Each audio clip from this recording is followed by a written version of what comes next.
Recording in progress. Hello, I'm Sarah from Blood, Bone, and Honey. I'm Nina B. from Centering Life and the curator of Wisdom Circles, and that's why we are online today.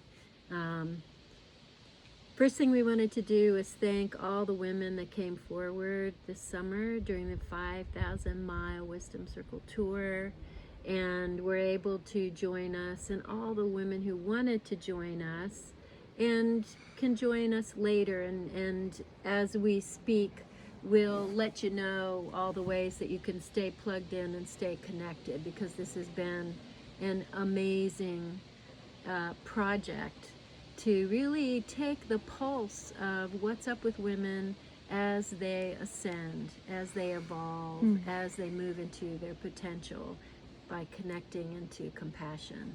So I want to thank you all so much, and Sarah too, and we learned so much and are so honored that you joined us, and not only Sarah, so Janelle and Molly and all the other people that facilitated and called out to the women that they knew needed this moment. And just so you know, we are recording both for Wisdom Circles and for YouTube. So if you see us looking back and forth, we're making all the content for you. And at the end of this, we're going to give a couple mindfulness tips and close with a little meditation.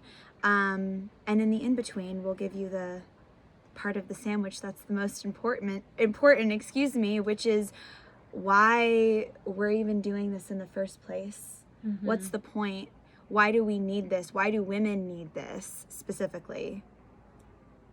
Yeah, we've been isolated for years now, right? Not only because of the pandemic, but also politically, right? We've been polarized, which we have to watch the agenda of the media. So Sarah and I just, and really this whole cohort, watch your media intake. That's all I'm going to say about that, right? If you can just turn off, put down, not touch, and think for yourself and think through your heart, and just maybe imagine what I could mean by that.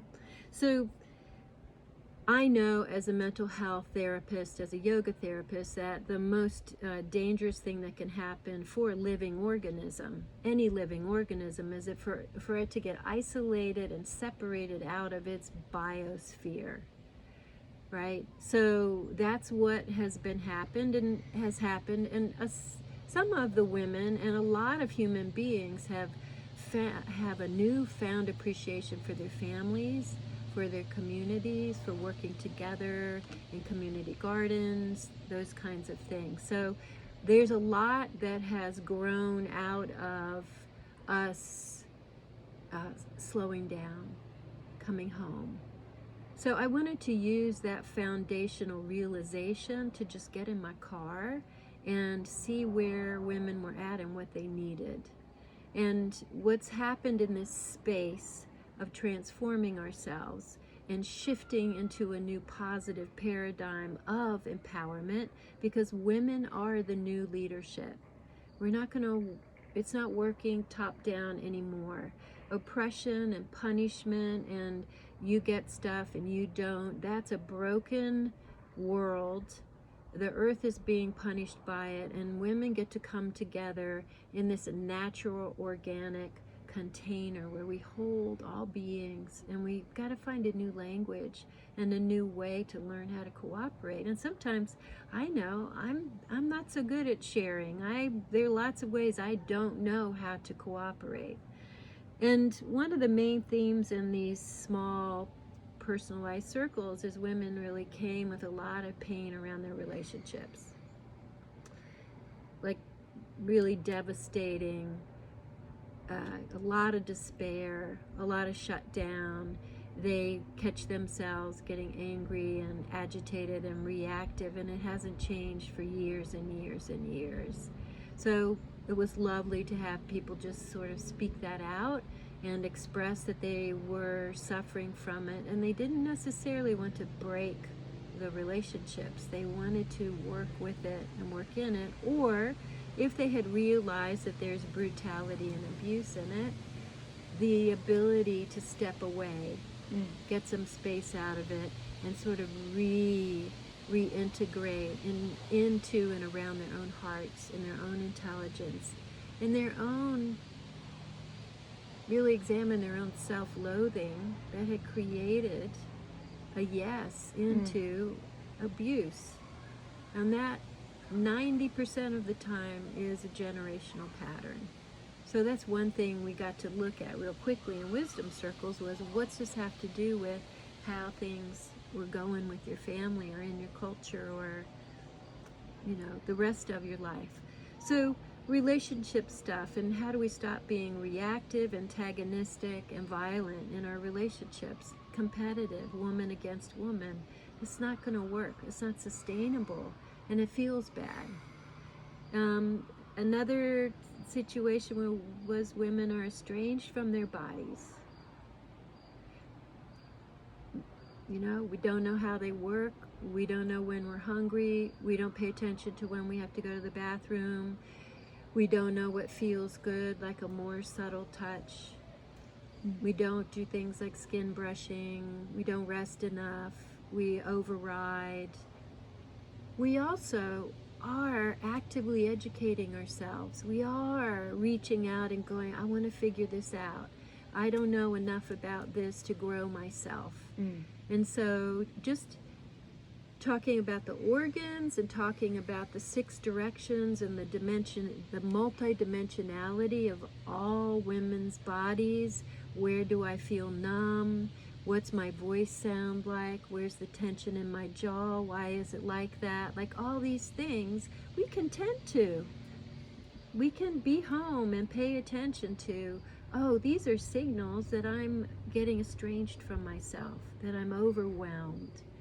So those are two main themes that we were able to really pull in, put in the middle of the circle, and share some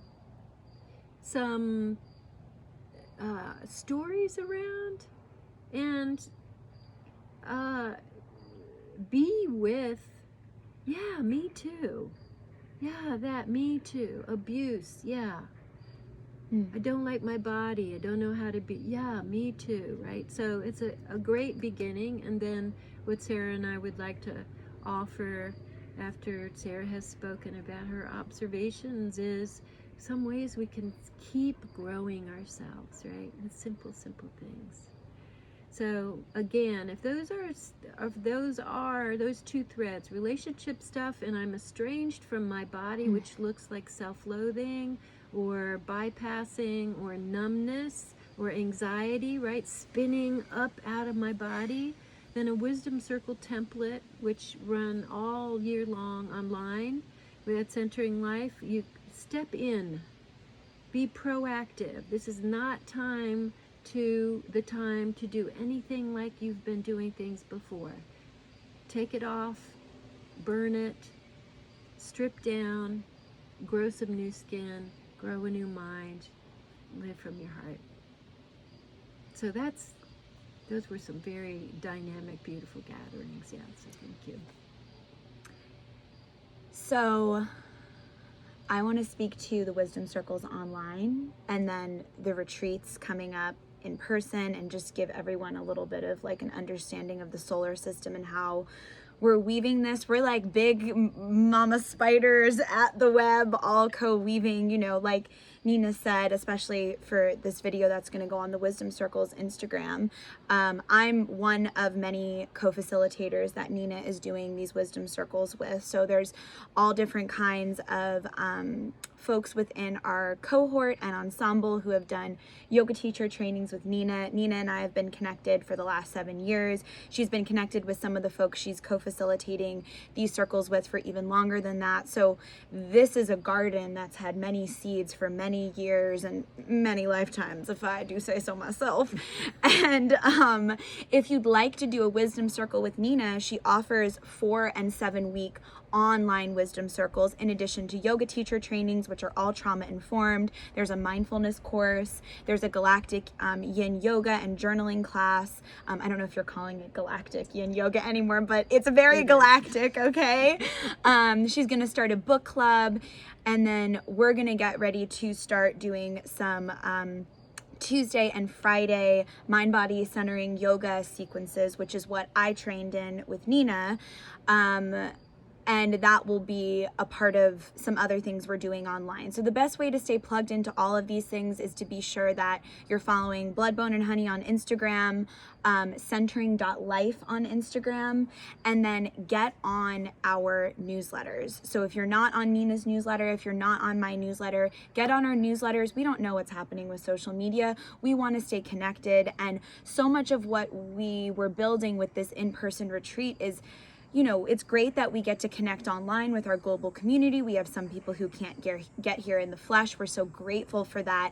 And also, we have a big intention to bring this work offline and be in the flesh, because what I can speak to around co-facilitating this beautiful one-day wisdom circle retreat in my home is that it just hits different when we're sitting together and eating together and sharing the bathroom and putting dishes in the sink. Like, the whole experience is a meditation.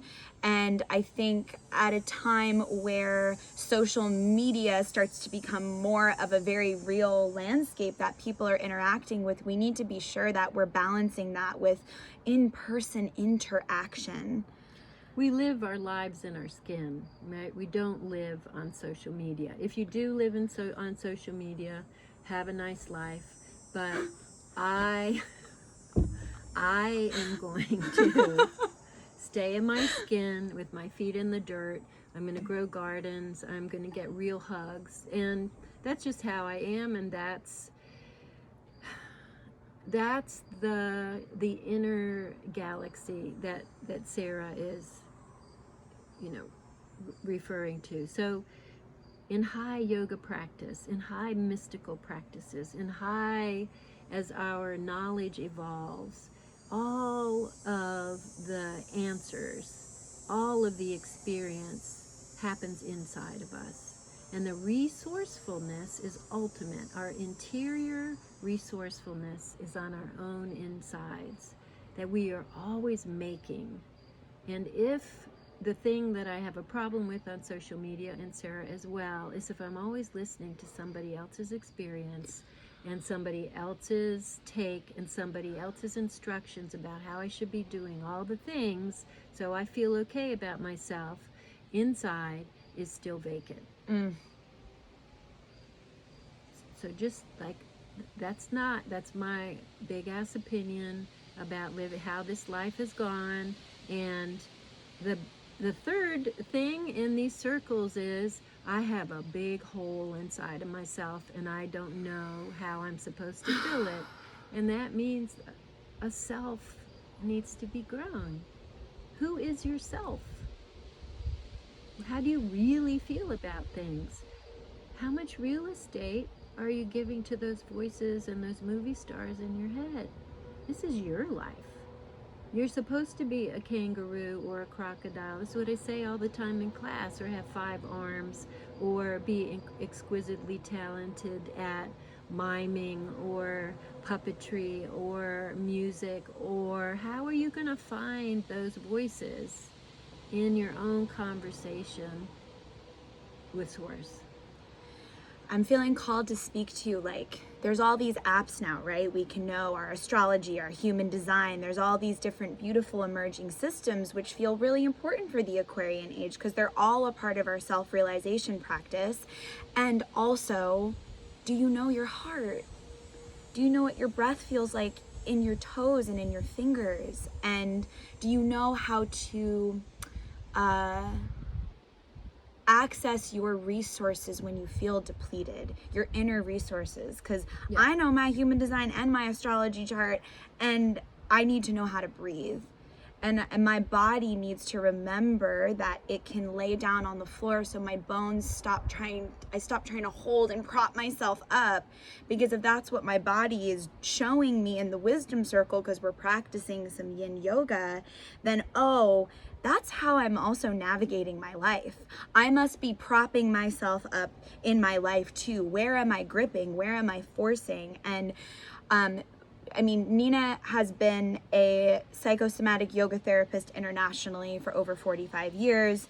She is an artist, multidisciplinary performing artist, installation artist, dancer, yogi. She could probably make some epic paintings. I know she can make some sculptures. And so I'm saying this because, first of all, just like celebrate the women in your life. And also, I am an artist as well. I'm a photographer, I'm a filmmaker. I started dancing in ballet when I was 3 years old. So these circles, we're doing yoga, but we're also practicing the art of life. And what gets revealed to you, through you, about you, within you in these circles is your research. It's your research. And I believe that we need to learn how to be our own researchers from the perspective of the compassionate witness, where we understand how to access the little beloved within us so that we stop talking to ourselves so unkindly. Because if we're going to activate collectively and create all these new systems and networks and build the new earth, that collective activation, that collective lighting up of the matrix, as Nina spoke to on our Instagram live from a couple weeks ago, comes from our individual self-realization practice. But we don't have to also do our individual self-realization practice isolated. And I think that fundamentally is something that is confusing in this moment where of course we want to be in this collective care, this community care, but inside of that we can't now throw out the individual. It doesn't work like that. We have to stop trashing this in order for that to come in. This is a time of integration. So the wisdom circles are a place, whether you do it online or you come join us for a retreat next year. We're going to do one again here in Cortland, New York, and upstate New York, maybe Ithaca, in the Finger Lakes region next summer. We're gonna have one in New York City. There will be one in Cody, Wyoming. This will be next summer. We're gonna get that schedule up by the beginning of the year. By the beginning of 2023, so you can get in there. So whether you join us for a Wisdom Circle retreat, some of them are one day, some of them will be multiple days to come cook for a while, or you do an online Wisdom Circle with Nina, as a student and as a co-facilitator, what I want to speak to is like the power of doing your self-realization practice, your work in community. The circle isn't random. When you're in a circle, you're not like this, you're not like this, you're like this.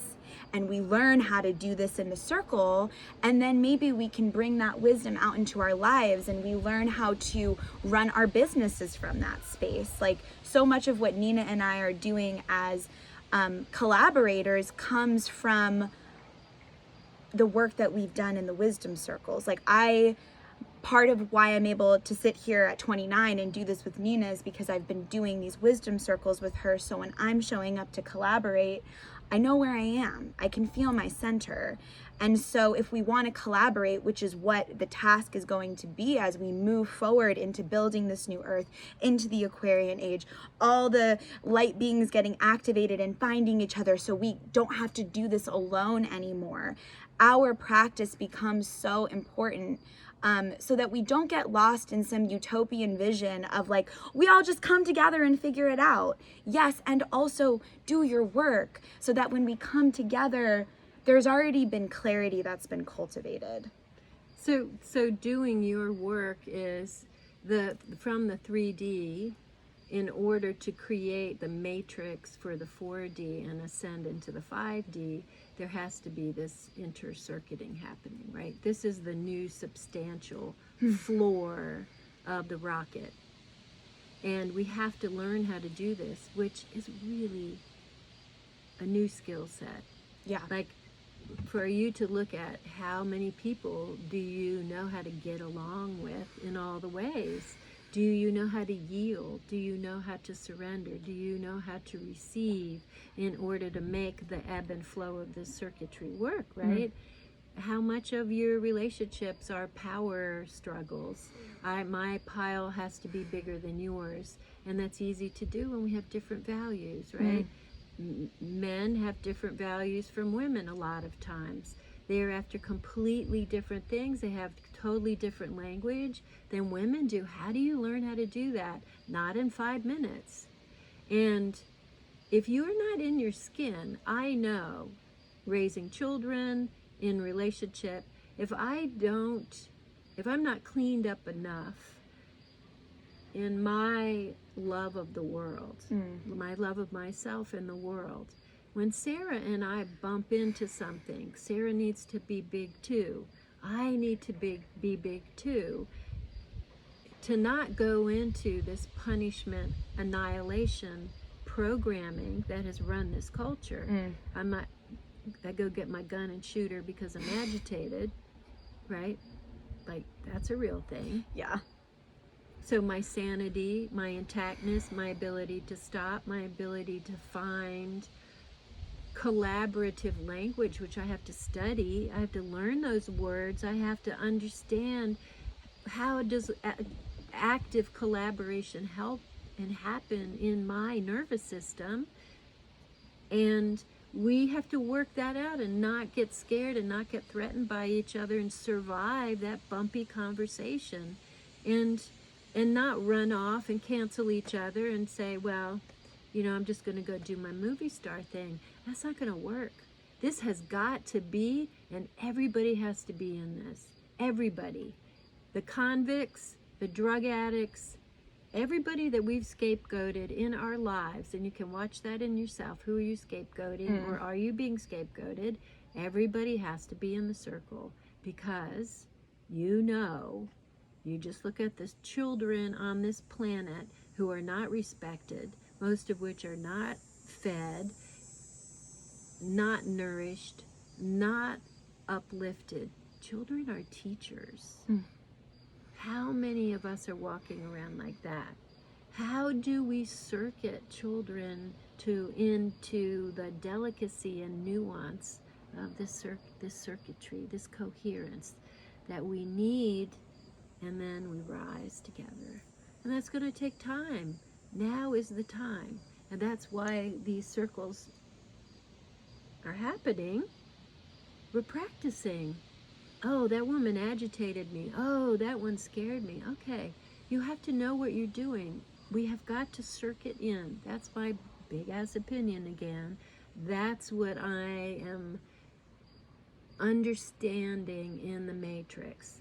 We have to release the binary. We have to release the violence. We have to know ourselves well enough. Even we could practice with our children. Stop. Don't raise your voice. Yeah. Don't raise your voice. Say, Sarah, could you tell me more about what it is that you want to do and how you want to be big? How can I say yes to that? And I know it's scary. You have a lot of therapists and smart people that are telling you to make boundaries, and do all that. I would suggest, instead of making boundaries and walls and canceling and hatred, because that just goes into your own system, is to practice containment instead of boundaries. Containment. Save your energy for your own heart voltage. Get out of everybody else's life. I'm not saying disconnect. I'm saying containment is a phase of that. Who is me? This is not my stuff. But I love this person. Who is me? How does this person, love this person the way I love? And then how do I get loved back? What's that going to look like? And a lot of women don't know what that looks like. And this is what we practice in our bodies in these circles. Like, we quite literally practice how to relate to ourselves and each other differently. For example, Nina and I, for our wisdom circle here in upstate New York, created this beautiful yoga theater temple, and we hung up all the fabrics and the candles, and we did the bardos, is that what they're called? Which is a feng shui technique. And there was a lot of intention created in the space, right? So the beings who walked in, who were a part of this circle, they can feel the resonance of the care that was put into the space. The food is food from the land. You can feel the resonance of and the vibration of that being cooked with love, fresh that morning. We're in the circle together. We're practicing the art of listening and giving everyone their turn, and the scarcity that we're not going to have our chance to speak and share. We're taking care of that in real time through actually practicing being with each other versus talking about how do we do this. There's a difference between talking about how we do this and then actually being in the practice of it. So right now we're talking about it. So if you have some like, oh, that sounds great, but how do I actually do that? You're never going to figure that out from listening to it being spoken about. You have to come be in the practice, which is where, again, I'm just going to plug again online. Wisdom circles, 4 or 7 weeks online with Nina. Try out a wisdom circle online. I've done multiple. I've done her teacher training multiple times. Y'all are always asking me, where do you study? Who are your teachers? Here's one of them right here. If you're on YouTube, I'm going to link Nina's stuff in the comments. Go do your research. I know there's a lot of healers and practitioners who at least will be tuning into the Blood, Bone, and Honey space, teachers, facilitators, like, give yourself the gift of learning how to be a mindfulness teacher, of learning some yoga, of resourcing yourself, even if you're not going to go teach asana, or you're not going to specifically teach meditation. If you're a school teacher, that's going to be a huge benefit to you and how you're navigating. Or like Nina said, if you're a parent and you have kids and you want to learn how to be more resourced so you can be more response able and less in habitual reaction, come lay on the ground and experience what that's like. I do also want to say, after we did our beautiful wisdom circle here, had some lovely lunch, we then went to the forest together and we walked together, some of us barefoot, through the forest. It was probably like a 25-minute walking meditation. Then we did a lovely red thread ritual where we tied our promises for our mind, bodies, and hearts, and we all got to witness each other. And when we spoke the promises, everyone in the group repeated that back to the women in the group. I mean, the nervous system and the brain and the heart and the spirit and the auric bodies and the subtle bodies are just sponging and learning, like, oh my gosh, this is how I can be. In the same way, when you're in your yoga practice, I just watched this with my partner the other day, and his head is remembering it can release and lay on the ground. Then when he's walking around in his life, he remembers that his head can float and he doesn't have to hold it up all day. So the practice translates because the body remembers, the body keeps the score. So when you come and you're immersed in this environment, I would go as far to say, like, it changes your physiology. Mm-hmm. It changes you on the physiological level. So it's not just some sisterhood. We're all coming together and sitting in a circle and, like Nina says, crying about all our things. I mean, there were tears shed because this is real shit that we're moving through. And also, it's not about the commodification of women's circles. This is about you actually doing your healing and self-realization work so that you can then go out and be a lighthouse for other people. Because my personal opinion is we need as many lighthouses as we can have on planet Earth. So I'll pause there. So 2 more points. We talk a lot. So yeah, we just go on. Leave when you need, come back, put it on pause. But we're going to do some mindfulness tips, so you probably do want to stay till the end. Do your dishes. These trainings and these experiences are limited space because the most important, essential thing for growing and growing the self and being affirmed as a self is to be seen and heard. So the enrollment for these experiences is limited. It's usually about 10 people because that's really actually the only number of people that would have enough time to really speak up and to be heard and to be in their process and have a full experience. One of the most brutal, punitive systems in this culture is giving people a number. People are not numbered.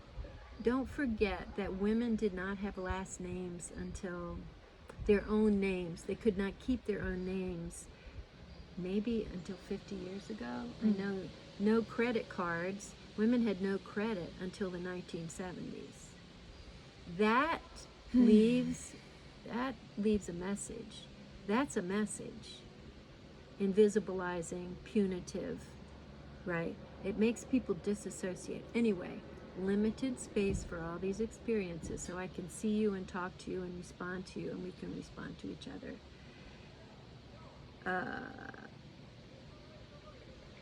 Yeah, that's what I've got. There's one other relationship piece I want to point to specifically, which is women's relationship with their mothers. And this is some of the realm that Nina and I are interested in exploring as practitioners, but also as artists. So there will be more around that. But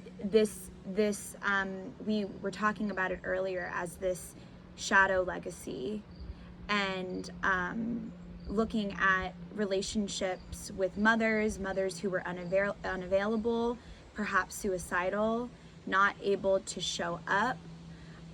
Nina, do you want to speak to that a little bit? Yeah, this whole process is not about stuffing more stuff in your brain. This process is about remembering your pure nature. This is a Buddhist, it's actually, in all the high religions or spiritual practices, you came into this life to practice your pure nature, to love all beings, and that is a central tenet. When we are in a family or in a culture that is violent, we are not relaxed enough, or our primal reflexes are triggered to be aware of danger. And if, as we're children, we do have a mom that was super depressed or not available and not able to see us and nurture us and be with us and mirror that we exist and that we belong here and that we're welcome, when we didn't get that experience, that's another, it wasn't online, it was in real life. Skin to skin is essential. It's still essential, and that can be reprogrammed back in. So that's another reason for these wisdom circles. Your mom might not have been able to pull off or be there or be present or shift her generational trauma, and you can arrive educated in your life, and you can work with your mother scar. So that is a theme, that is a deep theme that is underlying this work. And it's important you know what's going on with your mom. You don't persecute her for her lineage. And when you come to these wisdom circles, almost everybody's ready to roll up their sleeves and ready to remember, to reclaim your power, your arms and your legs, your feeling nature, your passion, your dreams, your sensuality, get your family back, create a new family, right? So to remember, put myself back together the way I want to be. So that's this space. So we're not imprinting more cognitive information. We're pulling things out into the center of the circle. We're looking at what we got, a la Marie Kondo, all your stuff out there in the circle. We're looking at it, and then we start to organize it. Right. That's not mine, and this is what I really love and care about, and that's distracting, so I'm going to do a behavior to stop being distracted, right? So not sleeping enough, okay, that's got to get organized into my Google Calendar. Yep, my sleep schedule's on my work calendar. Yep. A template that you offered earlier was, what are you coming in with? Like, where have you been? Where are you at? And where are you going? Those three things are so important in order for us to be able to actually stand on our legs and feel them. There is Nina has incredible frameworks. Let me just start with that. And then through the wisdom circle, we're going through the 10 promises of beauty for you in the world, which is Nina's adaptation of the yamas and the niyamas from yoga. And we are allowing ourselves to comb through and look at where there may be some disassociation, where there may be some freezing, where we have historically had some habitual tendencies. From a compassionate, non-judgmental, every other woman in the circle is sitting there doing this, and then we're in a conversation about it, which is so helpful because that woman who's sharing right there actually just cued me into that thing that I was like, I'm gonna look at my forcing today. But then someone says something about their own freezing, and I'm like, oh, actually, you know what? I think I need to be there. And so that's where that circle weaving allows us to be in our self-realization practice as we are in this collective space together, because I think disassociation is huge for us to not actually, I mean, I used to not be able to feel my legs underneath me, and just now learning to. So Yeah, and it's something that we learn when we're not valued in a culture. We're also in a punitive culture, so it's kind of good that we don't feel all the pain and all the suffering and also all the scapegoating going on. That those people that we scapegoat, we feel their suffering. The suffering is in the field.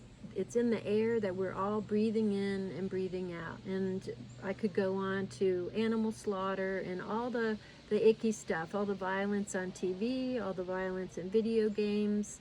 That's all in the field. We're all trying to like modulate that as we step steadily on our feet, on our path, wanting to feel good. And again, these circles are good places to navigate. Like, I gotta make some decisions, and that moves us into these tips that Yes. Sarah and I wanted to share with you about what's some of the discernment that was really helpful for the women during this tour this summer. That women went, these are the things that I'm going to start doing for myself that I think will really help me with my anxiety. They'll help me to keep from isolating, drinking too many sodas, eating fresh vegetables, like talking to myself differently. Yeah. What are some of your favorite tips, Sarah? I think something that came from the Wisdom Circle retreat that we just did, starting out before the tips even, is being specific. Not just saying, I'm gonna get up earlier, I'm gonna do yoga every day, I'm gonna meditate. Beautiful. When? Is it in the Google Calendar? Is it in your paper calendar? Have you made the agreement, or is this just something else you're loading yourself up with so then you can use that to whip yourself with it? And that's just the truth. How many times have I said to myself, well, I'm gonna do this, but then I don't make the agreement, and then I personally, in my practice, that's part of my self-punishment shit that I'll do.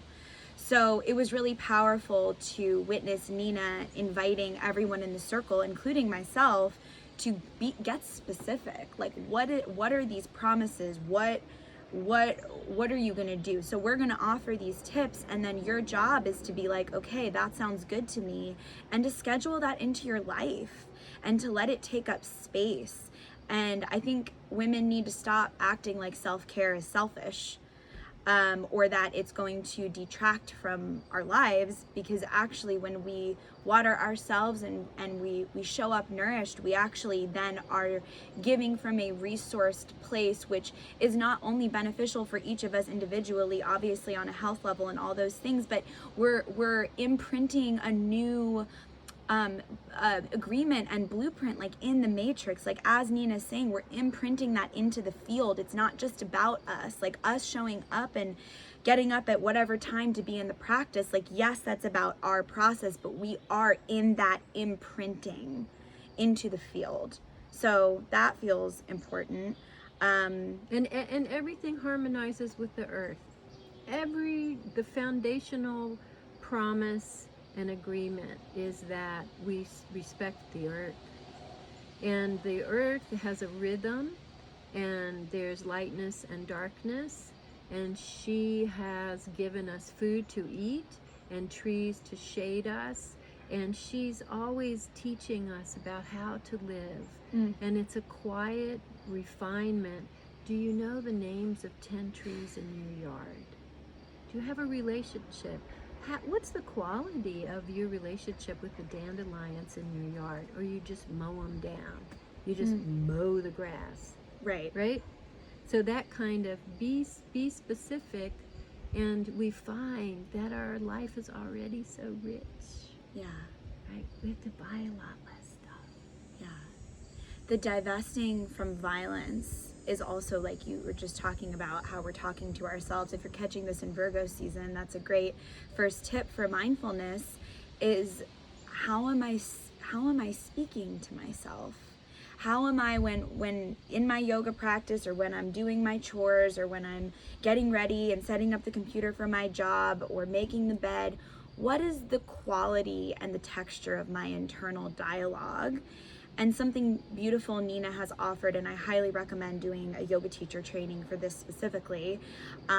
Wisdom Circle is a great place to start, and then take that research maybe into the teacher training, is the parts of ourselves. And like, there are these different parts, and you can sit down in the morning and you can do your little survey, and if there's certain aspects and parts of you that always get the mic and always get airtime, then maybe you invite them to just take a seat for that morning meeting, and you invite a voice forward who doesn't usually get airtime. And a card that I pulled for our collective on Saturday at the Wisdom Circle was The Little One Rises.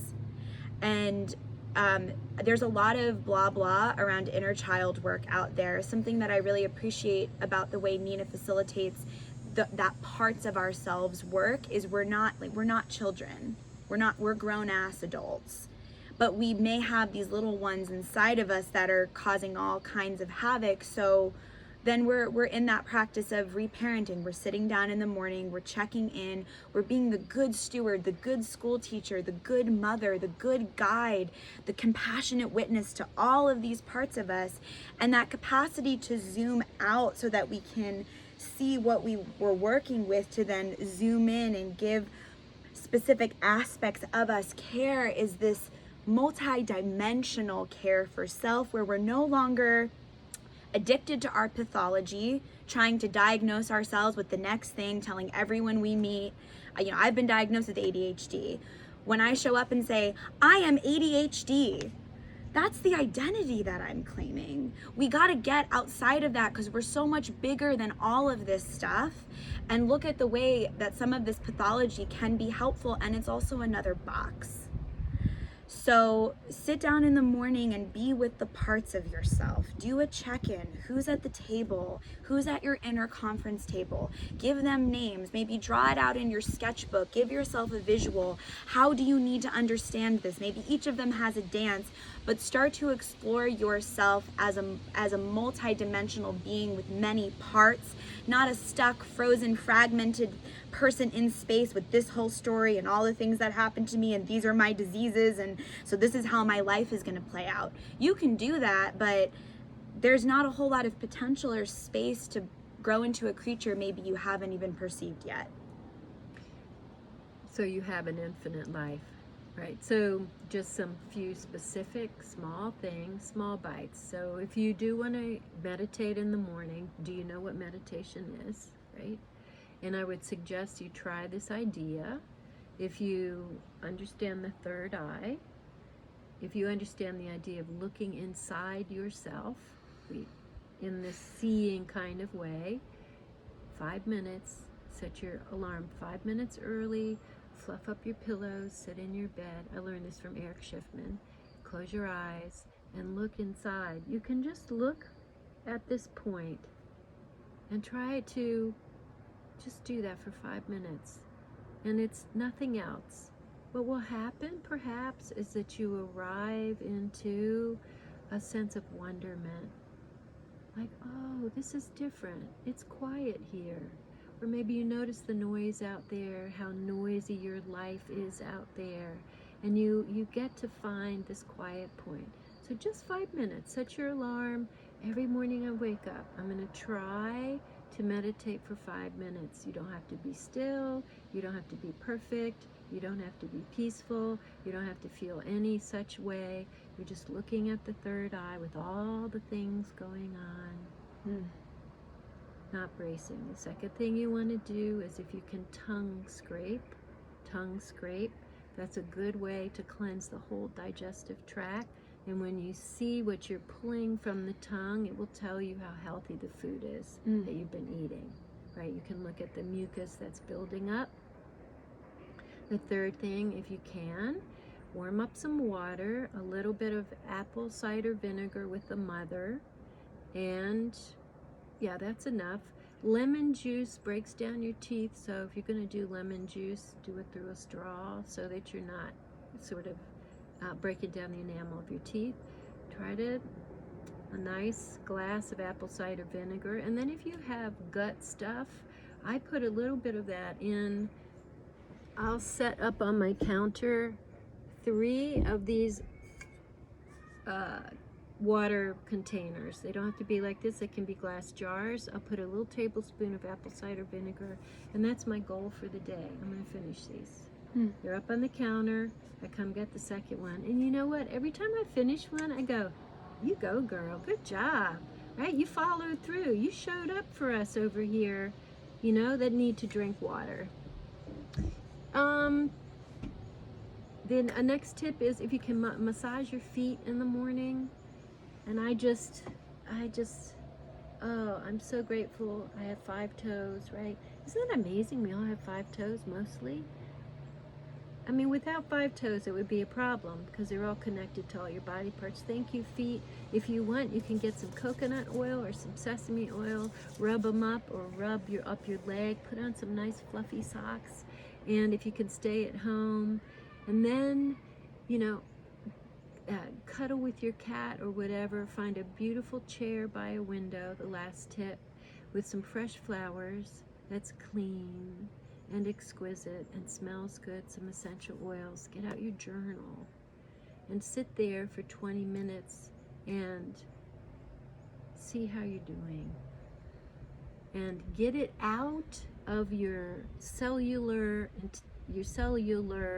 dialogue onto the page. And it can look like scribbles, it can look like your non-dominant hand. Get it out on the page. And eventually it will help you tremendously to organize things like, I want this to happen by the end of the year. How am I going to make that happen? You've written it on the page, you'll start looking at it, you'll start heading towards that thing. You need that time to yourself. So those are your morning tips. And when you start your day in a positive, acknowledged place, you don't need other people telling you, affirming you, or telling you you get to be here or not. Yeah. So that takes an hour to do the ultimate morning practice. And then if you can, 6:30 Eastern time, do some yoga with Sarah and me on Tuesdays and Fridays. When you meet challenge on your mat, you get to deal with your dragons. You get to look at how you talk to yourself, and if it sounds like when your dad was shaming you when you were a kid. That's what yoga is for. It's to clean up and remember your pure nature, your divine grace. Now, that's not fancy words, that's science.